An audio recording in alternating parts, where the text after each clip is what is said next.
À chaque publication de la liste du sélectionneur national, les débats s'animent et les analyses fusent. Cette fois encore, la convocation de Richard Sagna par Pape Thiaw pour les prochaines rencontres internationales du Sénégal ne fait pas exception. Le joueur de l'AS Douanes, qui évolue en Ligue 2 sénégalaise, a été appelé pour rejoindre la tanière des Lions de la Teranga.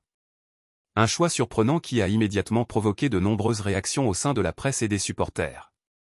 Loin de remettre en question le talent et la détermination du joueur, les interrogations portent plutôt sur la pertinence de cette sélection, surtout à une période où de jeunes talents sénégalais brillent déjà dans les plus grands championnats européens. Ce choix du sélectionneur s'inscrit-il dans une logique de valorisation du football local, ou bien est-ce une erreur de jugement qui pourrait nuire à la compétitivité de l'équipe nationale? Retour sur un débat qui divise le football sénégalais. Richard Sagna, un talent confirmé, mais à quel niveau?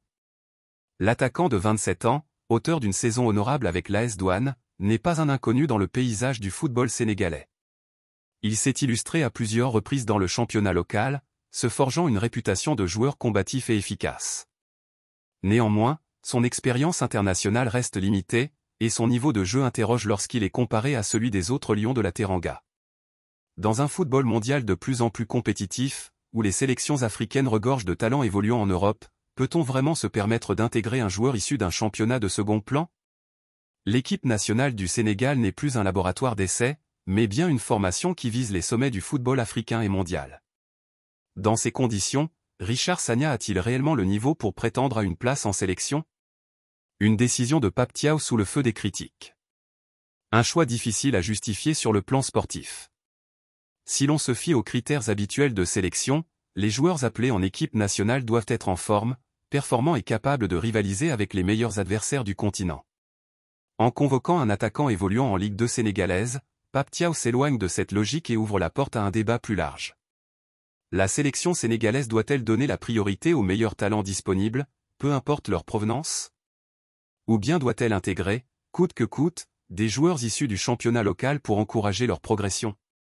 Dans le cas précis de Richard Sagna, rien ne semble justifier cette convocation sur le plan de la performance pure.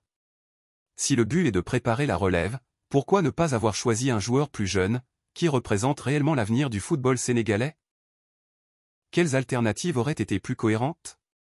Si l'objectif était de préparer l'avenir, plusieurs jeunes joueurs sénégalais évoluant dans des championnats bien plus compétitifs auraient pu prétendre à cette place. Parmi eux, on peut citer 1. Robinho Vaz, Olympique de Marseille, 18 ans. Déjà intégré dans l'équipe première de l'Olympique de Marseille, l'un des plus grands clubs français. A prouvé son potentiel en évoluant dans un championnat bien plus exigeant. 2. Tidiane Gomis, RB Leipzig, 18 ans.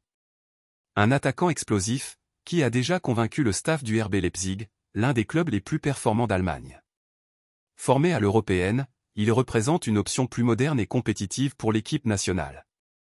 3. Clayton Diandi, Aris Salonique, 18 ans. Un ailier talentueux qui commence à se faire un nom en Grèce. Plus jeune et plus prometteur que Richard Sagna. 4. Yaya Diémé, Strasbourg, 17 ans. Déjà remarqué en Ligue 1, il est vu comme l'un des futurs grands talents du football sénégalais. Tous ces joueurs évoluent dans des environnements où la concurrence est féroce, où ils sont habitués à des entraînements intensifs et des matchs de haut niveau. Alors, pourquoi ne pas leur donner leur chance à eux plutôt qu'à un joueur qui évolue dans un championnat moins relevé? Les conséquences à long terme d'un tel choix. Si la sélection sénégalaise veut continuer à rivaliser avec les meilleures équipes du monde, il est impératif que chaque convocation soit justifiée sur des bases solides. 1. Un mauvais signal envoyé aux jeunes binationaux. Aujourd'hui, de nombreux jeunes joueurs sénégalais hésitent entre plusieurs sélections nationales. Certains, formés en France, en Allemagne ou en Angleterre, pourraient être tentés de choisir une autre équipe nationale si le Sénégal ne semble pas leur offrir des opportunités réelles. Si des joueurs évoluant en Ligue 2 sénégalaise sont préférés à des jeunes talents issus des plus grands centres de formation européens, cela risque de décourager ceux qui hésitent encore à représenter le Sénégal. 2. Une baisse de compétitivité au niveau international. Le Sénégal n'a plus le droit à l'erreur. Après avoir remporté la Coupe d'Afrique des Nations et atteint un stade avancé en Coupe du Monde, le niveau d'exigence a considérablement augmenté. Dans ce contexte, chaque joueur sélectionné doit pouvoir apporter une réelle plus-value à l'équipe. Si l'on commence à intégrer des joueurs qui n'ont pas l'expérience du haut niveau, le Sénégal risque de régresser et de ne plus rivaliser avec les grandes nations du football africain et mondial. Conclusion: une erreur qui ne doit pas se répéter. La convocation de Richard Sagna est une décision qui pose question. Si l'objectif était de valoriser les joueurs locaux, alors le message envoyé risque d'être contre-productif. Le football moderne ne fait plus de place aux choix sentimentaux. Chaque sélection doit être basée sur la performance, l'exigence et la méritocratie. Pape Thiaw a-t-il voulu envoyer un signal aux joueurs évoluant en championnat local? Peut-être. Mais cette décision ne doit pas devenir une habitude. Le Sénégal a besoin des meilleurs joueurs, peu importe d'où ils viennent. Pensez-vous que ce choix était justifié, ou aurait-il fallu convoquer un autre joueur à la place de Richard Sagna? Donnez votre avis et continuez à suivre Écho du Ballon pour toute l'actualité du football sénégalais et international.